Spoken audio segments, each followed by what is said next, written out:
buenas noches, amigos televidentes. Bienvenidos a un nuevo episodio de Focos y de su segmento Zoom. Presupuesto 2020.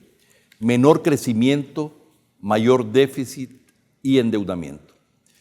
En su revisión de septiembre, el Banco Central de Reserva proyectó para 2019 un crecimiento de 2.3% del PIB y 2% en el 2020, menor del 2.5% de 2018, mientras el Ministerio de Hacienda proyectó un déficit fiscal en 2020 de 3.1% del PIB, mayor del 2.7% originalmente proyectado el año anterior, aumentando la deuda pública a más del 70% el 2019 y del 71% el 2020.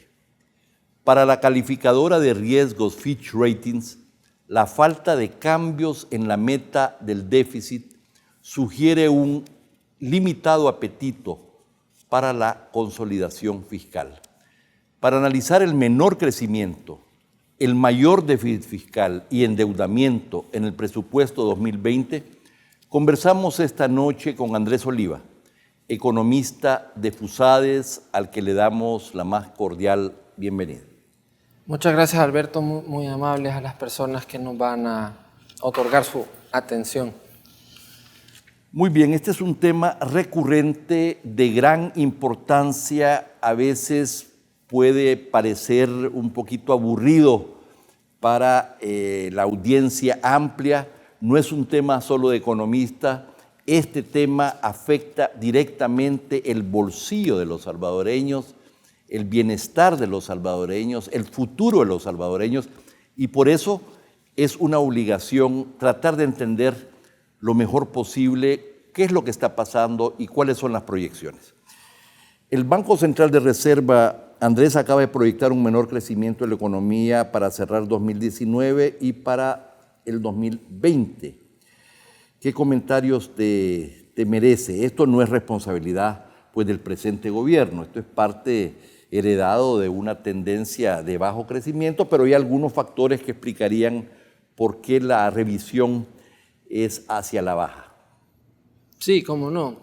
Hay que tomar perspectiva y saber que la economía salvadoreña pues, es una economía pequeña en relación a los países vecinos y abierta al mundo. Por lo tanto, los acontecimientos internacionales tienen una gran influencia interna. Uno de ellos, muy relevante, son las remesas, por ejemplo. Las remesas tenían reportados estos años tasas de crecimiento altas, 9%, y hay que recordar que las remesas alimentan los ingresos de los hogares y los hogares tienen más capacidad de demanda.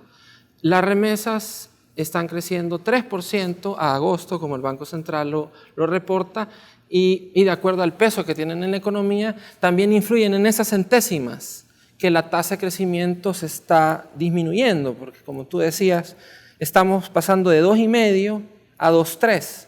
Estamos hablando de 2 centésimas. Entonces, las remesas tienen esa capacidad. El otro efecto son las exportaciones. Al tener un mercado interno pequeño, pues las exportaciones son la gran oportunidad. Estaban creciendo 3% el año pasado y según el informe del Banco Central están creciendo 0.6%. Eso da otras partes de esta tasa. Bien, pero ¿tú ves mejores perspectivas para la inversión privada y el crecimiento en este gobierno respecto al anterior? Pues siempre que hay un nuevo gobierno, pues se abre una nueva etapa. En ese sentido, pues hay nuevos vientos y también hay expectativas, alguna confianza que se está mejorando. Eso tiene que ver, por ejemplo, con cómo puedan percibir los agentes económicos las mejoras en seguridad, por ejemplo. Eso puede disminuir el riesgo país y eso puede atraer más inversión extranjera. Y yo creo que es una oportunidad que hay que aprovechar. Pero además el presidente Bukele regresó de Estados Unidos, después de Naciones Unidas, se fue para Estados Unidos a reunirse con inversionistas privados y ya lo ha hecho anteriormente y le ha pedido respaldo al gobierno de Estados Unidos Y esa es una de las iniciativas importantes. Además han habido otras medidas para simplificar trámites, para el tema de aduanas, etcétera. ¿No te parece que estos son aspectos que pueden incidir positivamente en la inversión privada y el crecimiento? A mí me parece que son aspectos que lo pueden hacer, porque al disminuir la parte de la inseguridad, pues las personas pueden venir más a El Salvador, etcétera. Ahora, eso tiene ciertas limitantes cuando observamos pues, los problemas estructurales que tiene el país.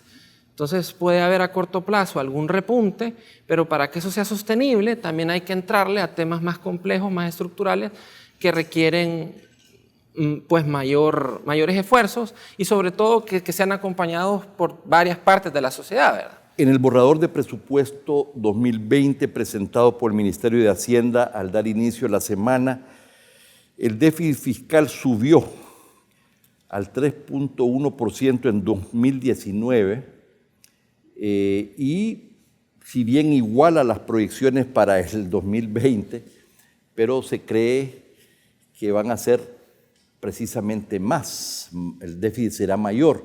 Siempre en todos los últimos gobiernos hay una tendencia a sobrevaluar los ingresos fiscales, a veces porque se sobrevalúa el crecimiento de la economía y a hacer los gastos, a minimizar los gastos, ¿verdad? Y después se hacen las correcciones respectivas. Esto lo estamos viendo en lo que va de este año y vamos a ver si esto vuelve a suceder ya el año próximo. Sí, Alberto. Yo creo que esto que tú te refieres es algo que se venía recurriendo en el país. Ahora la sentencia de inconstitucionalidad del presupuesto 2017 fue un hito importante porque de ahí para adelante esas prácticas pues, no tienen cabida. O sea, el presupuesto tiene que tener un principio de unidad y eso implica incluir todos los gastos previstos y todos los ingresos. Ahora... Y hacer bien los cálculos, las proyecciones. Hacer muy bien los cálculos y las proyecciones. Hay que tomar un poco de perspectiva y plantear, por ejemplo, 2017 tuvimos un déficit fiscal de 2,5. 2018 fue 2,7. 2019 vamos a terminar en 3,1. O sea, que después de 2017 empezamos a tener una paulatina tendencia a incrementar el déficit. Esto pues no es sano para una economía, porque al tener un déficit cada vez más alto se va acumulando más deuda. Porque el déficit fiscal se financia con la deuda pública. Exactamente. Entonces, al contemplar las cifras del proyecto de presupuesto, notamos una tasa de crecimiento de 2,5, que al final pues son algunas centésimas abajo. Sin embargo, estuvimos viendo las tendencias del volumen del gasto y si vemos el presupuesto en su monto tiene una tasa de crecimiento de 8,7, lo cual supera a la tasa de crecimiento del 2019. Por lo tanto, hay un gasto superior en el presupuesto 2020, lo cual hace que el déficit nos llegue a una cifra de 971 millones, en las cifras que están adentro de la ley del presupuesto. Más por la tasa de crecimiento del gasto que por la tasa de crecimiento de la economía, este déficit estaría rondando el 3,5% en el 2020. Entonces esa tendencia se configuraría, ¿verdad? Y eso es preocupante porque a medida se va incrementando el déficit, el ajuste necesario para ir aminorando el endeudamiento se va dejando de lado. Esto significa que todas estas cifras se reflejan de alguna manera en las bases de la política fiscal que presentó precisamente el Ministerio de Hacienda y que fue la base para hacer el borrador del presupuesto. Pero todos estos aspectos estarían sugiriendo que se pospondría el objetivo de consolidación fiscal, se estaría posponiendo al próximo gobierno, según el análisis que se desprende de ese documento. Lo que hemos encontrado, y para esto hay que tener la precisión, en la ley de responsabilidad fiscal se estipulaba tener medidas de ingresos y gastos por el monto de 3% del PIB hasta el año 2021. O sea, el año 2021 es el año donde está la meta. En términos técnicos, el indicador que tiene que alcanzar es el balance primario. Este balance primario tiene que tener 3 puntos de mejora. Eso significa 2.8% del PIB en superávit en el 2021. Las cifras del presupuesto... Estamos hablando de la diferencia entre el déficit y los intereses. Sí, porque que establece el llamado balance primario. El balance primario es el déficit sin los intereses, porque de otra manera el Estado de El Salvador contrata deuda para pagar intereses, y eso es una fuerza que eleva la deuda por sí misma. Entonces, pagar intereses con deuda y así sucesivamente trae una tendencia de un ascenso que es por la tasa de interés. Por eso el balance primario es lo que contrarresta esa fuerza. Entonces, si el sector público tiene algunos fondos propios o en parte para pagar esos intereses, lo va disminuyendo. Entonces, la ley de responsabilidad fiscal decía 2.8% del PIB en el 2021, pero el presupuesto alcanzaría hasta 1 punto con 3.1% de déficit, y si es 3.5 sería 1 punto nada más. O sea, le falta más de 1,5 puntos para llegar a la meta. Y el año 2021 es un año electoral complicado. Entonces se reduce la probabilidad de cumplimiento de la meta de la ley de responsabilidad fiscal. El documento que se planteó, Bases de Política Fiscal, hace la proyección en el quinquenio entero. Y se proyecta un déficit de 1.9 o 1.4 hasta el 2024, cuando es la meta que se tenía que alcanzar en el 2021. Entonces, al posponer los años, lo que se conseguiría es un efecto de que este ajuste fuera más gradual en más años, y eso tiene consecuencias, sobre todo por el nivel de endeudamiento que El Salvador tiene. Y unas metas importantes para consolidar las finanzas públicas se estarían posponiendo. El proyecto de presupuesto se basa en el supuesto que la economía va a crecer en el 2020 2.5%. Por un lado, se estaría sobredimensionando el crecimiento proyectado, pero por otro lado también se estaría disminuyendo las proyecciones de gasto. O sea que habría un doble efecto por el lado de una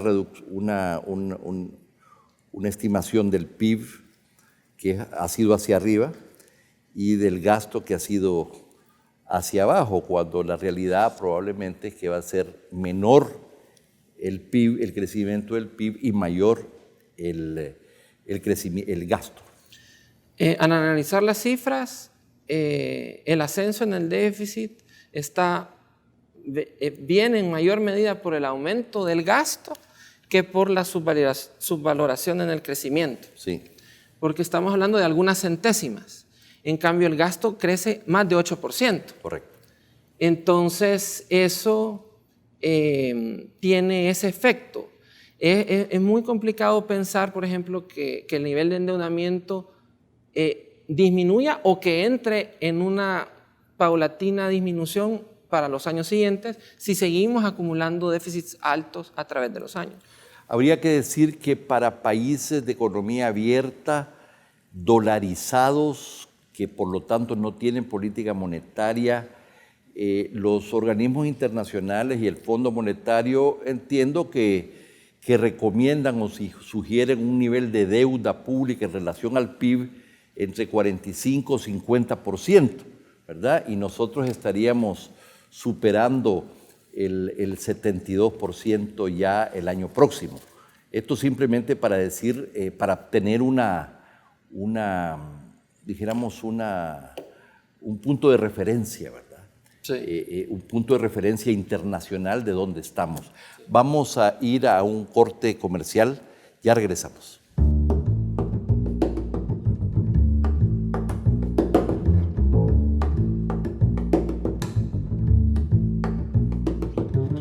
Presupuesto 2020, menor crecimiento, mayor déficit y endeudamiento.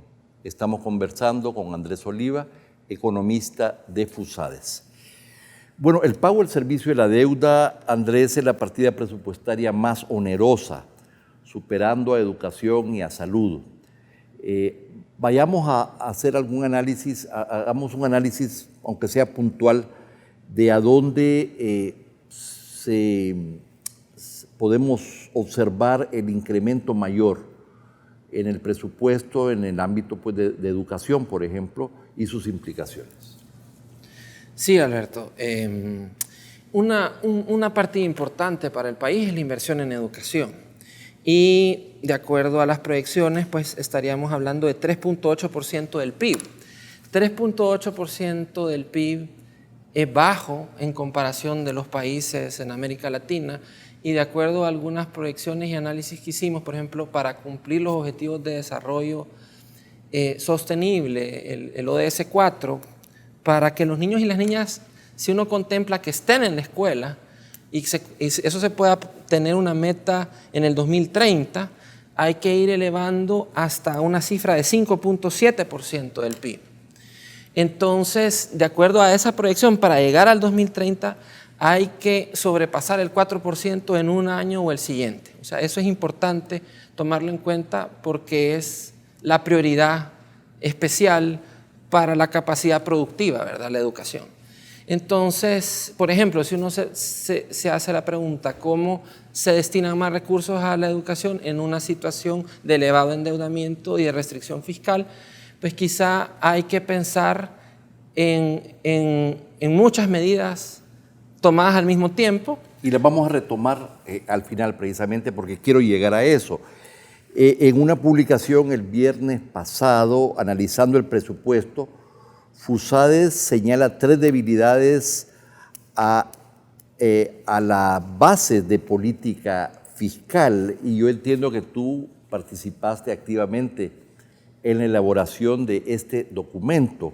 Quisiera que nos sintetizaras cuáles son esas 3 debilidades que ustedes identifican. En el documento de bases de política fiscal, que es un requisito que tiene la Ley de Responsabilidad Fiscal, en el sentido de que cuando un nuevo gobierno se instala, este o cualquier otro, pues diga a la nación, en términos de proyecciones macroeconómicas, cuál es la postura que va a tener en el quinquenio. El documento hace eso, establece déficits y hace proyecciones.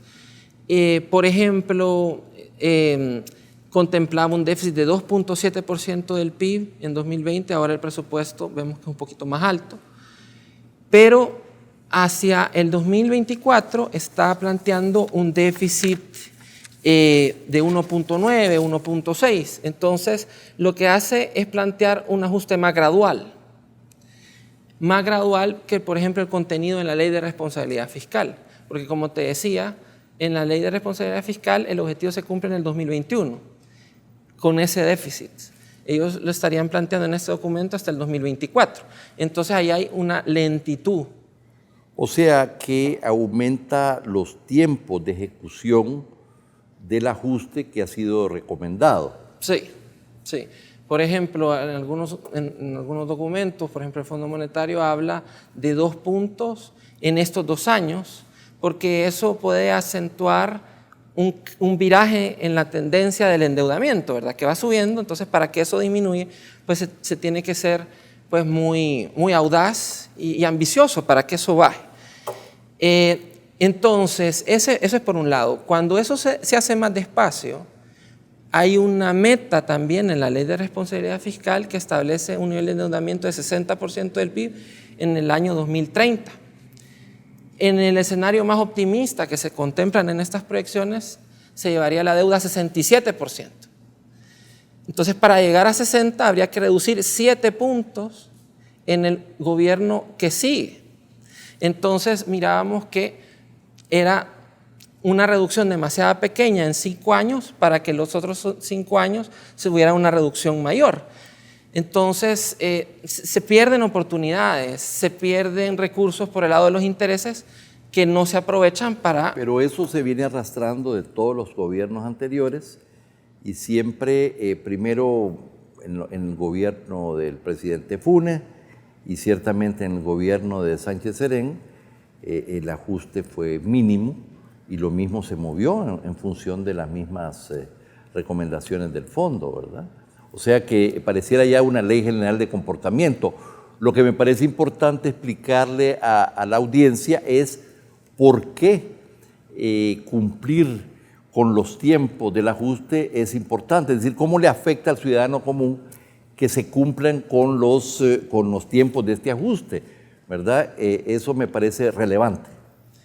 El monto en intereses que el Estado está otorgando supera casi los 950 millones y educación ya va por 1.000 millones. Entonces, el Estado se queda con menos recursos para atender las necesidades sociales, porque por cada dólar que le ingresa, una parte más grande la tiene que destinar a intereses. Entonces, es una situación en que se va apretando más y más y más. Es decir, en la medida que el desequilibrio fiscal, dijéramos, y el análisis de sostenibilidad fiscal mejore, los riesgos entonces son menores y los tipos de interés bajan. Sí. Y por ese lado, tanto para el Estado que se financia como para los particulares, bajaría el tipo de interés y por esa vía pues todos ganaríamos. Correcto. Esa es la idea, ¿no? Por ejemplo, uno puede tener la idea del riesgo país. El riesgo país es un detente a la inversión extranjera. ¿Qué influye en el riesgo país? El endeudamiento público y la situación de seguridad. Si mejoramos la seguridad y el endeudamiento no lo mejoramos, el riesgo país no se va a disminuir lo necesario para que venga la inversión.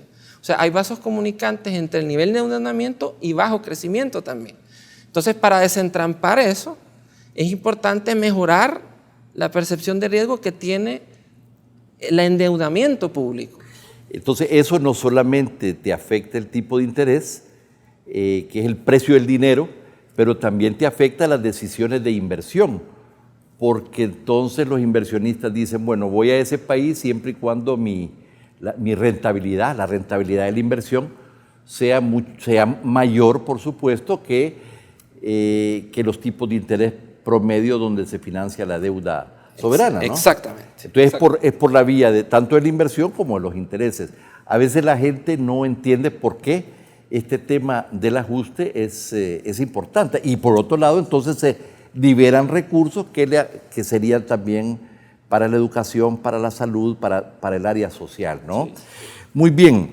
Bueno, vamos a la última parte y hay una serie de señalamientos a los diversos gobiernos que habría que reducir los gastos, que hay que hacer el ajuste, hay que reducir los gastos, que hay que aumentar los ingresos, pero tampoco los gobiernos se van a suicidar políticamente, además que estaría en contra a veces de sus propios objetivos de política, reduciendo el presupuesto de educación, de salud, de seguridad, o poniendo impuestos que pueden, por supuesto, afectar a mucha gente y tener efectos diversos y efectos también políticos.